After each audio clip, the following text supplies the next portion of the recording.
mot qui caractérise peut-être le mieux la situation au Liban aujourd'hui, c'est l'impasse. Impasse politique, puisque le gouvernement qui est en place a démissionné au lendemain de l'explosion du 4 août. Donc le gouvernement de Hassan Diab expédie les affaires courantes, mais sans qu'un nouveau gouvernement ne soit en mesure de se mettre en place pour affronter les défis qui se posent au pouvoir.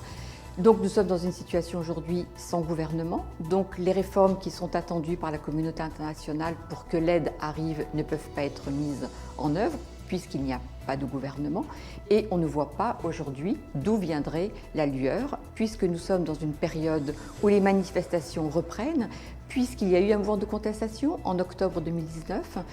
qui a fait qu'il y a eu un espoir d'un changement de système politique ou d'une évolution tout au moins de ce système politique. Les manifestations se sont arrêtées à cause de la pandémie, à cause du confinement, mais aujourd'hui, le ras-le-bol de la société libanaise est tel que les manifestations reprennent sans avoir la même ampleur que celles qu'on a connues en octobre 2019, mais elles sont